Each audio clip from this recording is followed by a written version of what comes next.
Then let's call this meeting to order. Good afternoon, everyone. This is President Sarah Palmer, and I want to welcome you to our regular August hybrid meeting.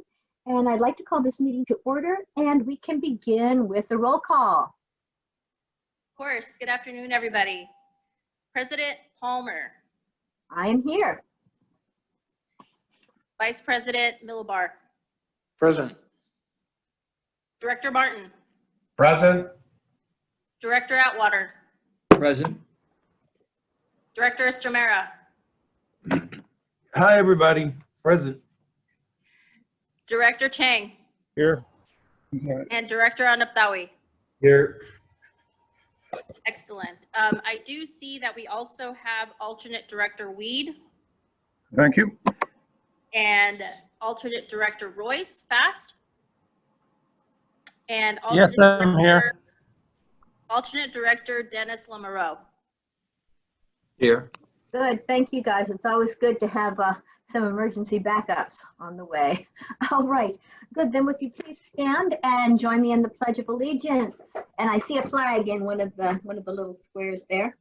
Okay. I pledge allegiance to the flag of the United States of America and to the republic for which it stands, one nation, under God, indivisible, with liberty and justice for all. Okay. Then this is the time for public comment. Now, if that's item 4, public comment is for items, and I'll repeat, not on the agenda, not on the agenda. We will be allowing public comment in person or remotely. In-person participants wishing to provide public comment should fill out and submit a speaker card, which will be available to you. If you wish to make public comment remotely, we request that you submit a request to the link to the online request form noted on the agenda. Please make sure you submit the request by 2:15. In addition, remote attendees may provide public comment during the meeting by using the raise hand function on the Ring Central platform. And those participating by phone can press *9 or *9 to raise their hand. In addition, I would like to remind attendees that those wishing to make public comments regarding DWR's draft EIR for the proposed Delta Conveyance project may do so at the email address shown on the slide. And Claudia, could you put that slide up for us for just a sec? We have a slide which gives it, because what I want to remind everybody that while if you're making public comment about the draft EIR, please be aware that this is not really the place to do that. Any public comment that you make here will not become part of the public comment for the draft EIR. You have to get to the DWR website in order for this to happen. And I think at the moment we still don't have that up. Yes. Give me just one moment. I'm experiencing a technical glitch. No problem. I can keep talking and keep everybody entertained. Any rate, so that's important if you want to do it. The draft EIR is available online. It's also available to it's also available at many libraries as well. So if people need to access this, they can get this. But again, remember, we are not the place to get the public comment on this.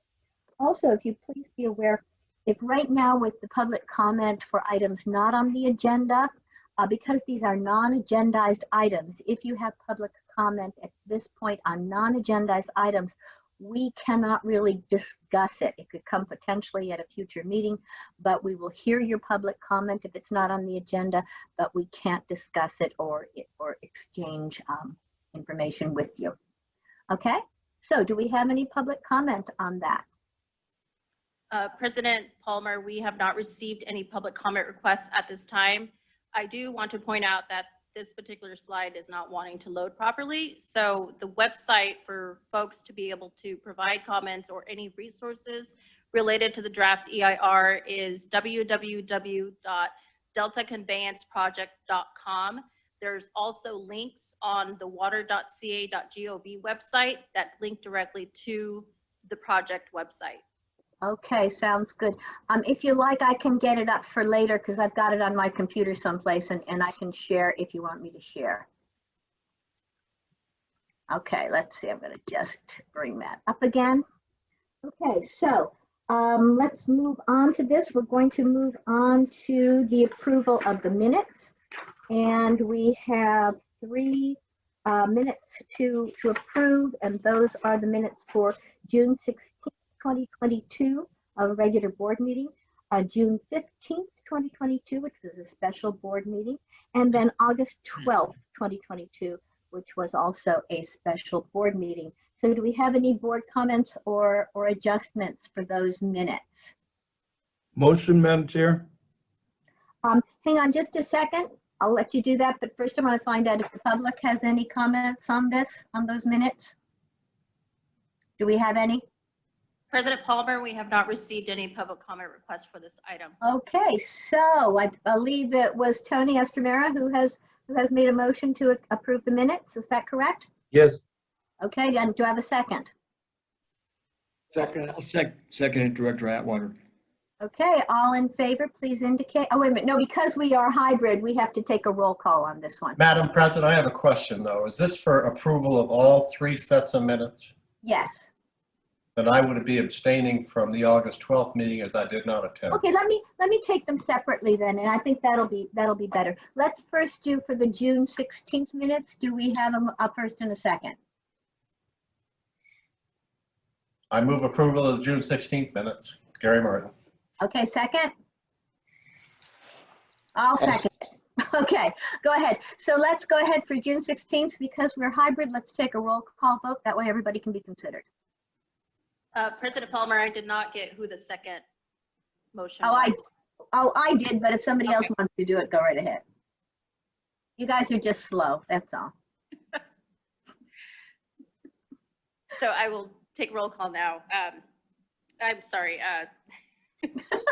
President Palmer, Yes. Vice President Millibar, Aye.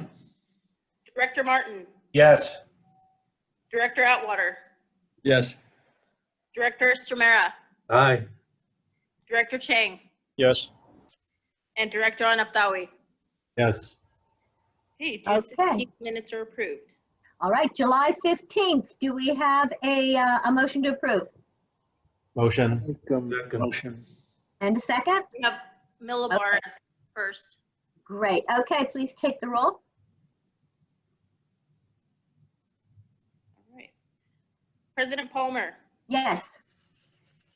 Vice President Millibar, Aye. Director Martin, Aye. Director Atwater, Yes. Director Estromera, Aye. Director Chang, Aye. and Director Anaptawi. Yes. Okay, for August 12th, do we have a motion? Motion. Okay, I'll a se- sec- okay, I'll second it, great. Director Atwater. Okay, let's take the roll, please. Right. President Palmer, I will abstain. Vice President Millibar, Aye. Director Martin, Abstain. Director Atwater, Aye. Director Estromera, Aye. Director Chang, Aye. and Director Anaptawi. Abstain.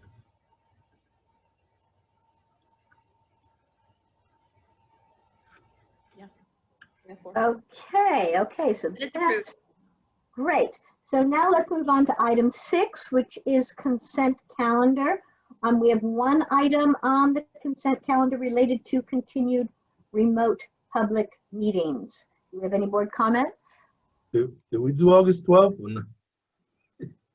What's that, Tony? Did we do August 12th meeting? Yes, we did. Oh. Okay.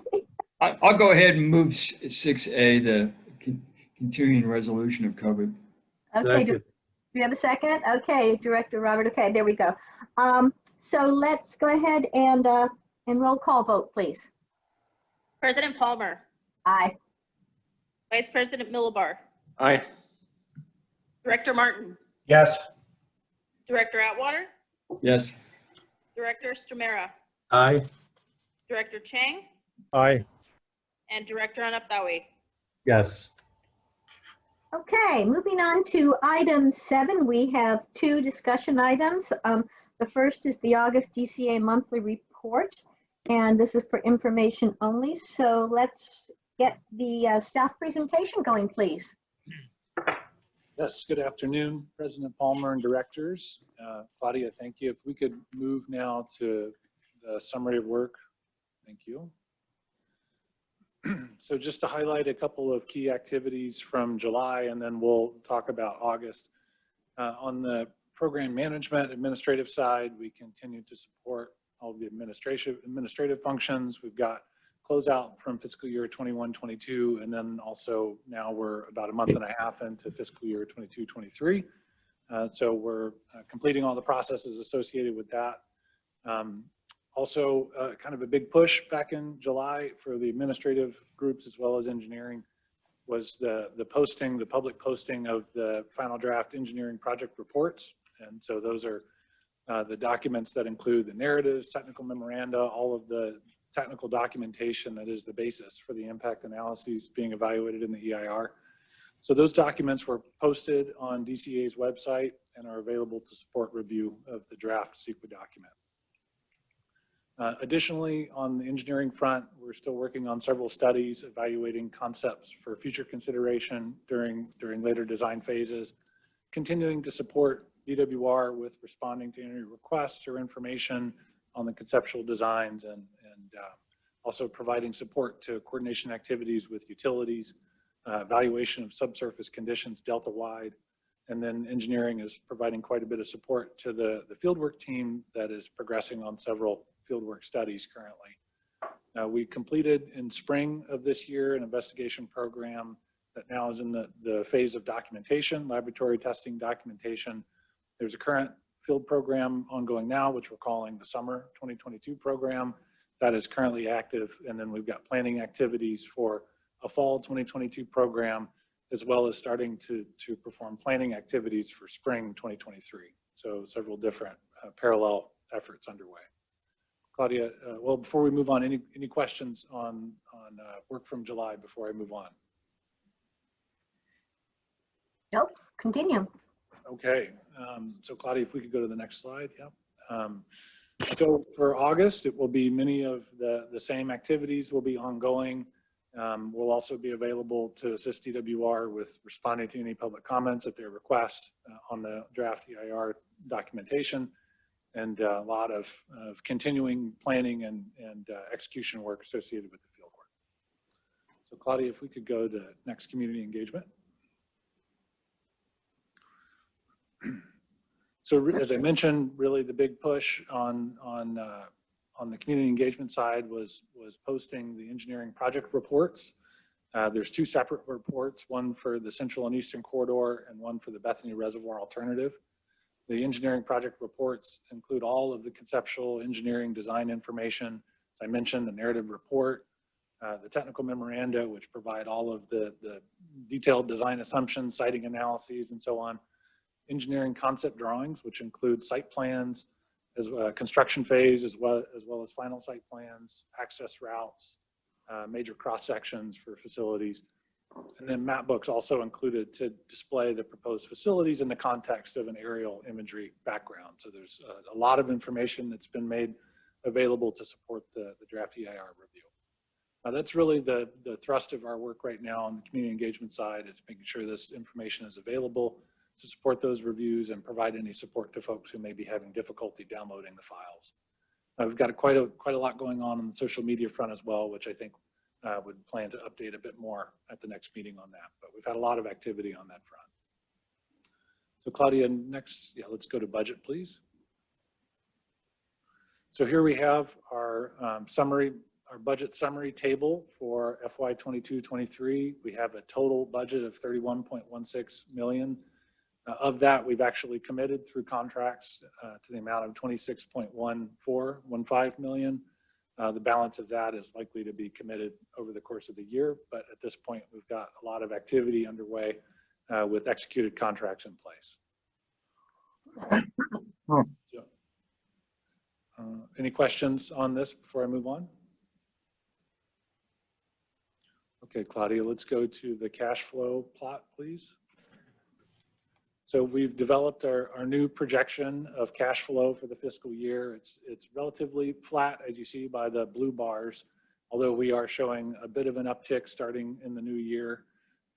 Right now, at this point, in terms of actual expenses, we really are in the process of working through invoices, so we're not showing much in the way of invoiced actuals yet. But by the time we meet next, we'll of course be carrying a much more complete picture of July and August. So schedule, please, Claudia. Let's just go to the last slide. So we've developed the new program schedule for the current fiscal year. Putting it in context, you can see where the orange dashed line goes down and connects to that program sequence chart. And so we're currently in the phase of the draft EIR. So the public draft is out for review. And in terms of the major activities for the current fiscal year, we've broken them up into PMO, which stands for the Program Management Office. Program Support Management will be a continuous activity for the year. Engineering, major activities include the management of that, permitting support, supplemental informational studies, and then project definition reports, which we intend to start looking at and picking up some steam in the latter half of the fiscal year. On the fieldwork side, as I mentioned, there's quite a bit going on. And so what you're seeing there are 3 different steps associated with each of those programs. They start with program planning. So you could see there's a summer, fall, and spring program, each associated with the exploration program planning. Then there's a block of environmental clearances and monitoring for the spring, fall, and spring 23 programs. And then there's the actual execution of the field work for spring 22, fall 22, spring 23, all within the current fiscal year. Laboratory analysis and documentation will pretty much be ongoing, kind of a steady process as we work our way through these different field programs over the course of the fiscal year. And so that is all I wanted to highlight, but would pause here for any questions. President Palmer, I think you're muted. I'm muted. Ah, boy, you guys wish you could mute me so easily. Okay, so let's get on to Marty. Do you have something? Let's go to you first since you're there in the room. Do you have anything to say? No, I glad to see that everything is going forward into the new year, and looking forward to maybe seeing some activity on the ground someday. That's what I'm anxious to see. Yeah, hopefully before we're in our walkers. Okay, okay, let's go to the folks on Zoom. Anybody have any comments or questions at this point? Yes, go ahead, Robert. Yes, President Palmer. So Graham, I guess going back to, I think it was like slide 6, where you're kind of showing perhaps the detailed budget. Maybe I'm off by a slide or two, but you know, yeah, perfect. So I'm looking at the second versus the third columns, the current versus the current commitments, the current budget versus the commitments, and everything seems to line up except for the field work. And maybe you already explained it and I just missed it. So there seems to be like a $3.7 million difference, you know, between those two, which seems, you know, pretty substantial. If I missed it, could you remind me of, we expect to kind of catch up on the level of work, you know, a little bit more closely to the budget, or what's the plans for, you know, what the plans are, perhaps? Sure, that's a good question. I know you didn't miss it. I didn't mention it. So in terms of the field work, the way that we're issuing those task orders is by program effort. So you notice there's 3 separate field programs that we're talking about, and we're issuing task orders associated with each of those as we develop the details, including the budget and the scope, and then we issue the task order to the contractor. So at this point, we haven't issued task orders for all that work. Some of it's way out in the planning phase. When we get closer to implementation, then we'll issue task orders for that work. So I do expect that we'll end up expending all of the budget available for field work. What you're seeing in terms of current commitment is just what we've contracted out for the work now. Okay, so if I could maybe just you know, rephrase what I think I heard you said. So the $4 million is what we have committed, and then this will get revised at some point during the budget year when you know, when the work progresses to kind of more track with the budgeted amount, perhaps. That's right. Just recall that we have 3 programs, and the farthest out would be the spring 23. And so, yes, we haven't issued any task orders associated with that work yet. We still need to scope it out. So yes, you're correct. Okay, thank you. Okay. Anyone else? Okay, I have a question. In light of the government's water supply strategy, the governor's water supply strategy, which came out this past week, he spoke a lot about streamlining permitting processes. Will this affect us in any way? Well, it's a good question. I think it's one that we would have to refer to DWR. And so I think that's something that we can follow up with. Hopefully that will be true. Okay, then let's see, do we have any public comment on this item? President Palmer, we have not received any public comment requests for this item. Okay, good. All right, then let's go ahead and move on to 7B, which is the DCA internship update. Unless, Graham, were you done with that? I'm sorry. I am done. Yes, President. Okay, good. All right. Let's get to item 7B, which is the DCA internship update, which I'm looking forward to hearing about. Great. Thank you very much, President Palmer, and good afternoon, members of the board. My name is Marcy Scott. I provide human resources support to the DCA, and I have an informational presentation today on the DCA summer internship program. And next slide, please. This quote really represents our objective, and it's what I use in our outreach to students. And it's attributed to Benjamin Franklin, and it says, "Tell me and I forget, teach me and I may remember, involve me and I learn." And next slide, please. And that really informs our program, which has several different purposes. One is to mentor outstanding college students. And we do ask students who are interested in the program when they apply to write about their knowledge of the Delta. And we saw some really interesting stories about kids who grew up fishing there, kids who've kayaked there and had different experiences. And we think that helps inform them as they work on the project. We also are looking to help prepare future workers that may come work in water issues. And our students this year were studying environmental sciences, engineering, communications, and political science. And we also see this as an opportunity to build understanding around statewide water issues. In my outreach for the program, I contact faculty members and professors at UC Davis, Sac State, some of the junior colleges in Stockton and in the Delta, and many of them are familiar with the project, and they actually were very helpful in contacting students directly and pointing them in our direction. And lastly, should the Department of Water Resources decide to move forward with this project, in the future, the DCA will have to assess our staffing strategies and make adjustments and changes. And we see this as part of building the foundation of future staffing strategies. Next, please. So the DCA just finished round 2 of our internship program. We initially started planning this program at the beginning of calendar year 2020. And when COVID hit in March, we had to reassess. But in the final analysis, decided to move ahead. And it turned out that summer of 2020, there were very few opportunities for students, paid, unpaid, in service industries, or as volunteers or as interns. So we were fortunate to be able to work with 5 interns that year. Although it was completely remote, they were able to work with their mentors and attend meetings.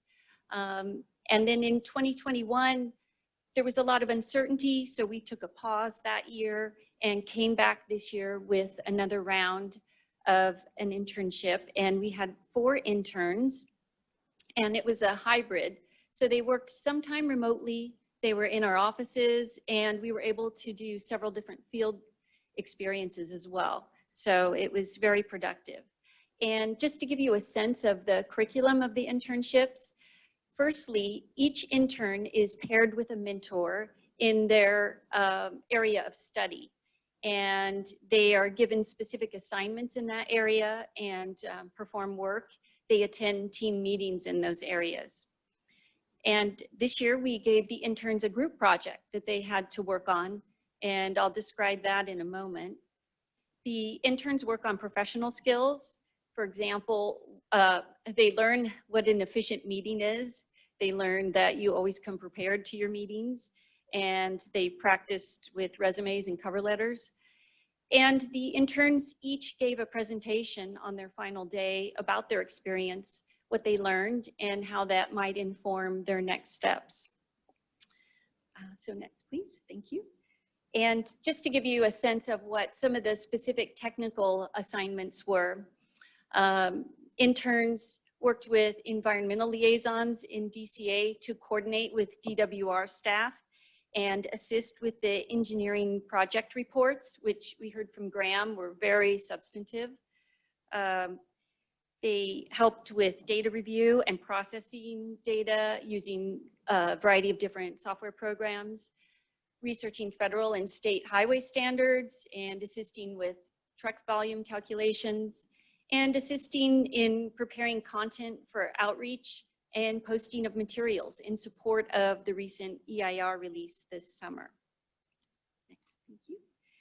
And for the group assignment, the students had to work together and create a concept of a display of a timeline history of this project that required that they review significant amounts of material that were on the DWR website, the DCA website, and SEC meetings. This word cloud is not their final project. These words represent concepts and ideas and things they had to read about and learn. This is sort of the upper limit of my infographic skills.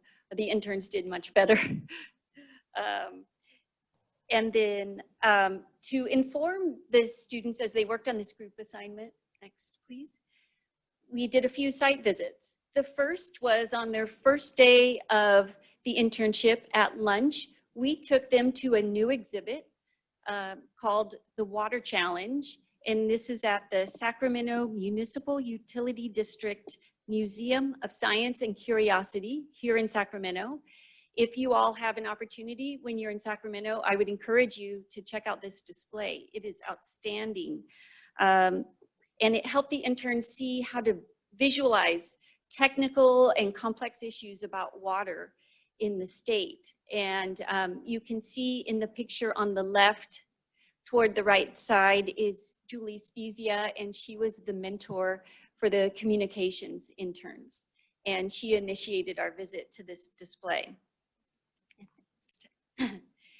The interns also were fortunate to have a tour of the Delta. And they started with a tour of the Freeport Regional Water Facility, and they were able to see the new water intake facility that has recently opened. They were able to see fish screens, and they watched the fish screens get cleaned. And so some of the technology they had read about, they were able to see in person operating. And what you see on this slide is a picture from Big Break Regional Shoreline. And this is featured in a series on the DWR website of deep dive videos. And this is a gentleman from DWR explaining this very large map of the Delta stamped into the concrete here at this park. And so the students were able to look around here and see this big map. And the next site visit was out in the field at a geotech field exploration site. And the first thing you will see is that the students are wearing their protective gear, and they had to learn about the safety protocols that are the highest priority out in the field. And John Hinton is there in the yellow vest.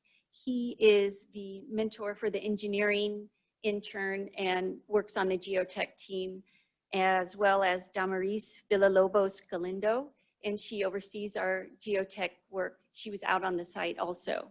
And the picture on the right shows a sample of soil being brought in, And the students were able to see the first analysis that occurs with that soil. They saw the different color variations of the soil and had a great experience out there. They also were fortunate to choose a day that was not 105 degrees. That was a couple of weeks ago. And so, last slide, thanks. I would like to just close by saying we find this experience is really positive for all involved. The DCA receives some valuable work product from these students, and they learn technical and professional skills. Another example of a professional skill is time management. They have their own assignments they have to work on, as well as their group assignment and other meetings and things. This also is a great opportunity to make connections for both the DCA and for the students. We continue to assess the future of this program, and we learn as we go, and plan to offer it again in the future. And my last comment is we should feel confident in the future after spending time with these students. They're committed, they're motivated, they understand that California faces very large and long-term challenges in water, and they're excited to jump in with both feet and help solve these problems. And so that concludes my presentation. Thank you for your time. I'd be happy to answer any questions. Oh, thank you very much. Do we have any questions from the board? I see Director Martin and Director Chang have their hands up, President Palmer. Okay, Marty, go ahead. Go ahead, Robert, you were up first. Thanks, Gary. Yeah, just a couple of questions. Maybe I missed it at the beginning, but were these, future leaders, are they of science and technical background or some other, sort of majors? And then my second question is, so this sounded like it was just a summer program. Have we considered like a, perhaps like something, during the school year? I know it's probably not practical based on their studies, but thought I would ask. Thanks. Yes, thank you, Director Chang. We did have some students who are engineering backgrounds. One was civil, one was a mechanical engineer. We also have some environmental science students. With regard to your second question, that's an excellent question. And yes, that has been raised actually by the staff. They would be interested in considering some additional work from students given their experience. So we are talking about that. Thank you. Go ahead, next. Who else had a comment? Martin, Okay, Martin, would you go ahead? Director. Will do. Okay. Thank you very much. Thank you, Marcy, for the presentation. Really, I'm very, very, very much supportive of this program. I'm very happy we did it. I know I don't look like someone who was ever in an internship program, but many, many years ago, they called it student engineer where I worked, and it really got me kicked off on my career and got me to really love the business and the profession of engineering. And I think it's a win-win for everyone. And I'm just very happy with the way it was handled. The information you presented was very encouraging, and I just very supportive of continuing this as long as we possibly can. Thank you, Marcy, very much. Thank you, Director Martin, and we agree with you 100%. Okay, Director Agnavi. Thank you, President Palmer. Yeah, just real quick, wanted to say it's a great program. I'm really supportive. Special thanks to the mentors. I know how much time it takes, but good internship programs take time and effort by professionals. So seems like you've really done a great job. I'm curious if we've had any interns come on board as full-time employees with either the contract, through this program, essentially, either through to DCA or related. Thank you, Director. They've been students and they haven't graduated yet. So, but several of them are interested in possibly looking at some options. And we talked about how to look at websites and find jobs in their preferred area. So it's possible, certainly in the future. Thank you. Okay. Director Chang, I see your hand is up in the Zoom. Yes, thanks, President Palmer. Maybe just a couple of the follow-up questions. I guess the first one is, I assume for just matters of practicality, the students are actually being recruited from local universities, just for practical reasons. Can you confirm that? And would there be some thoughts of opening up perhaps to, some other colleges? And then the second one is, you might have said it already, but in addition to, the experience, do they actually get credit hours, as part of their studies? Thank you, Director Ching. We have mostly contacted the local universities here from junior college up to the UCs, just for ease of access. And given the environment, the limited public health environment, that's been a challenge. We certainly can talk about expanding in the future. There are a number of items on our discussion list for the future rounds. And the second question was whether they get any school credit, and they do not. Okay. I have a comment. I used to work in different university and college situations, and one of the things which can be done is sometimes, especially through another professor, one can write one's own study plan and get credit for it, and that might be a really nice incentive to also have students who may be working during the school year. So especially like if it was an environmental studies or something where they really had a deliverable, oftentimes you can get a professor to sponsor them and have them get credit. So it might be a nice thing to, let them do it on their side, but provide the opportunity of designing this type of a thing. Thank you. I think that's excellent input. We'll add that to our list. Okay, great. Okay, anybody else? No? Do we have any public comment on this?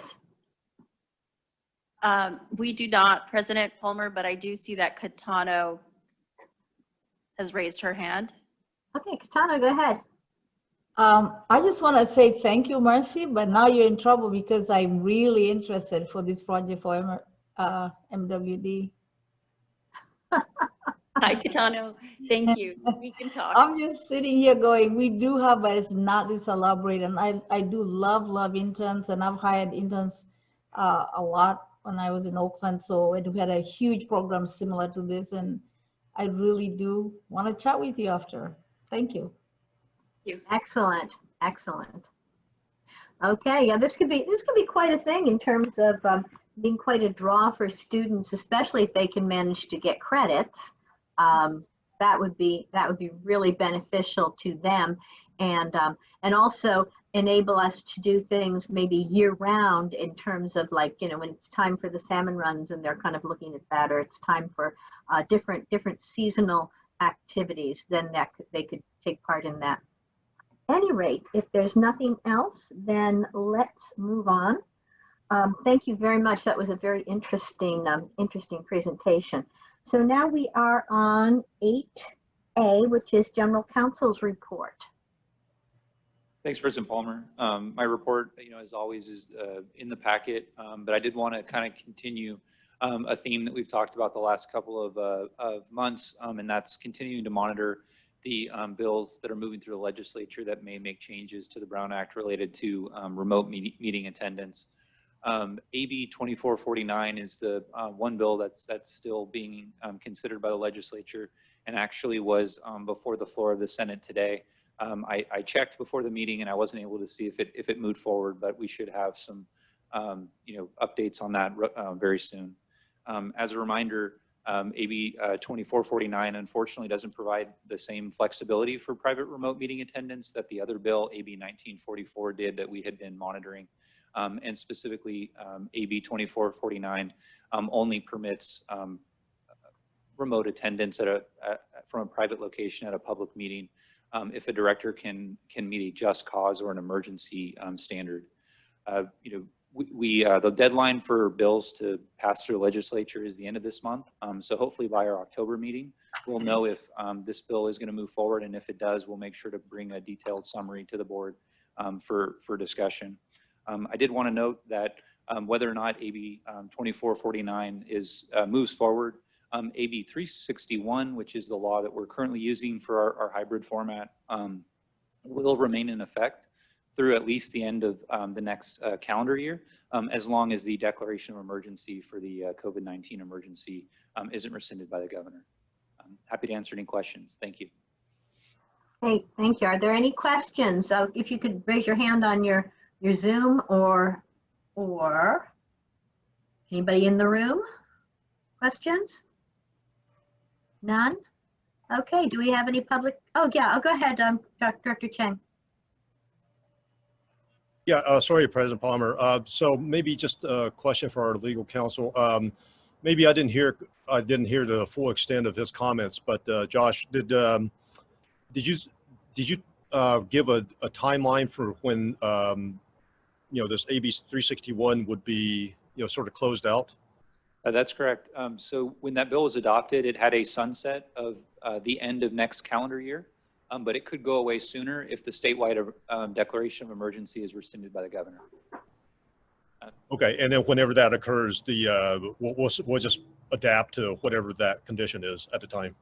Yeah, exactly. So it could be private attendance under AB 2449 if it's approved by the legislature, or we could default to the traditional teleconference rules, which would permit anyone to participate from a remote meeting location. It would just make that location publicly accessible and need to be listed on the agenda. And we can definitely work with the member agencies to facilitate your attendance from wherever you're at. Okay. So either that or you have a pizza party in your house. There you go. Okay. Okay. I'm sorry, I'm so bad. Okay, so did we have any public comments on this? I think I already asked that, didn't I? Okay, so let us get on to Treasurer's Report. Good afternoon, everybody. Katana Kasaine. We have the May and June of 2022 report. It is a little dated, but because we don't meet every day, but this report is available anytime if anybody ever wanted to look at it beforehand. But as of May 1, 2022, we did have about 1.6 million 19,808 in the bank. But then after that, we received some contributions from DCA and we paid some bills and ended up June 30 around 398,985. So this is typically a little low for us because we like to maintain about that $500,000. As you know, we did get an advance from DCO, so we can prepay some of the bills, especially the leases and things that we cannot wait for reimbursements from them.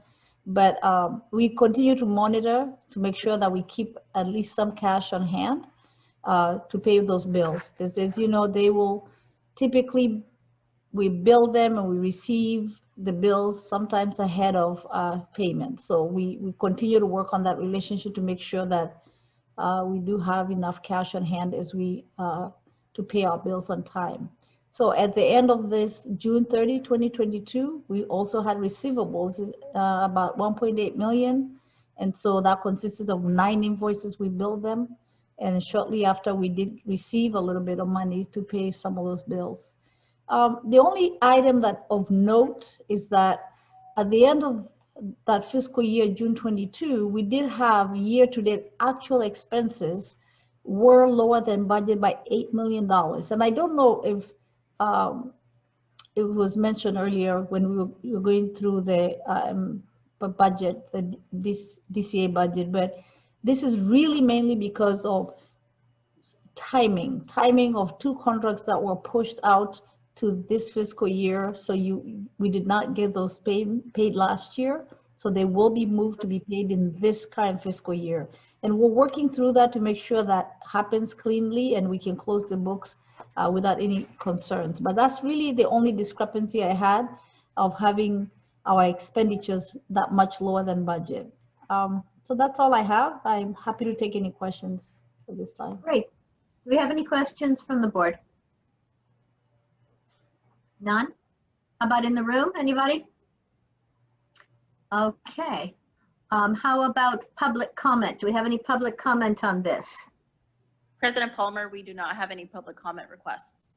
Okay, then thank you so much, Katana. That was very good, very concise, and we truly appreciate that. Thank you.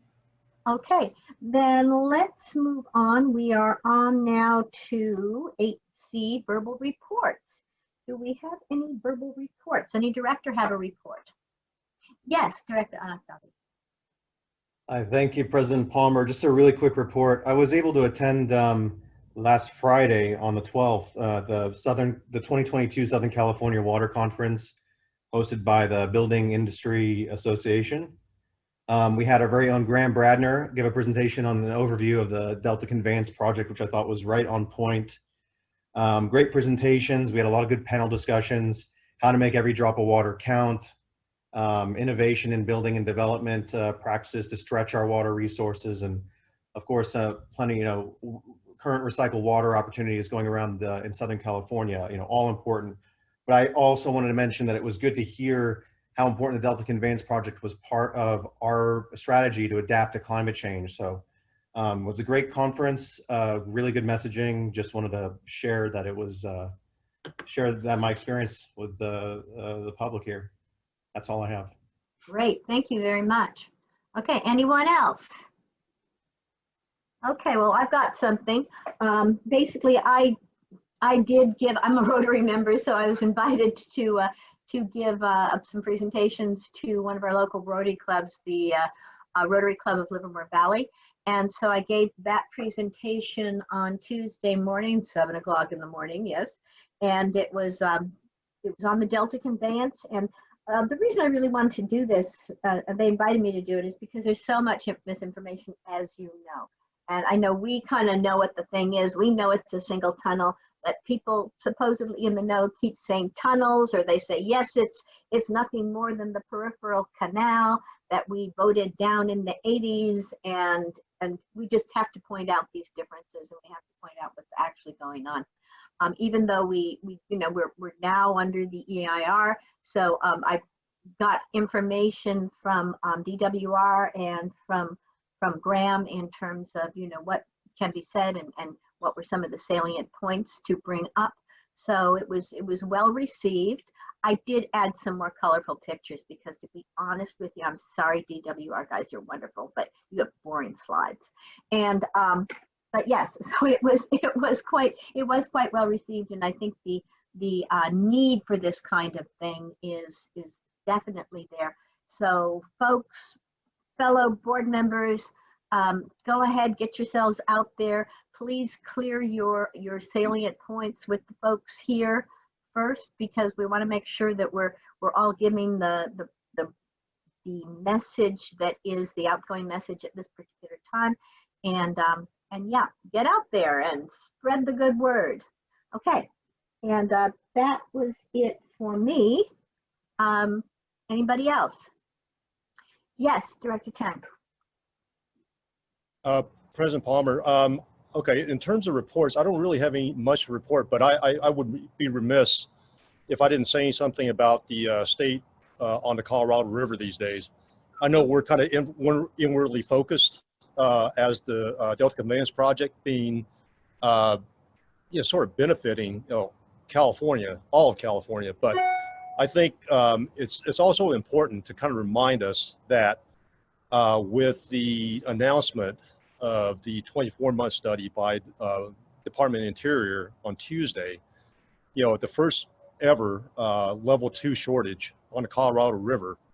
And I think the other states are, being required to give up almost 750,000 acre-feet of water on the system.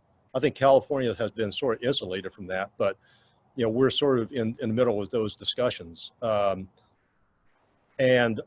the benefits, I think, from the Delta Conveyance Project, as well as some of the other projects that Californians are contemplating, are even more critical during these times, because it offers not just a statewide, but also I think a region-wide, in the U.S. region-wide solution, I think, to the problem.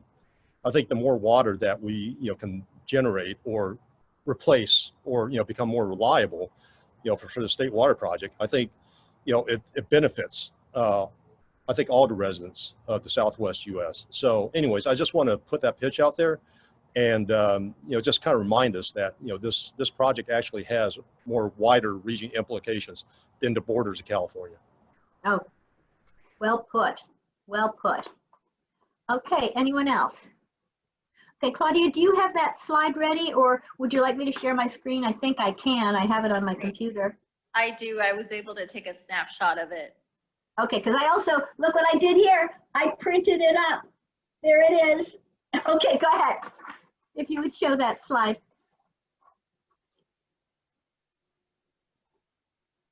Okay, folks, we're showing this slide because this is where you would give information, give information if you have any input on the EIR. So please pay attention to these resources. Remember, it is not here with the Delta Conveyance Design and Construction Authority. It is with the deltaconveyanceproject.com.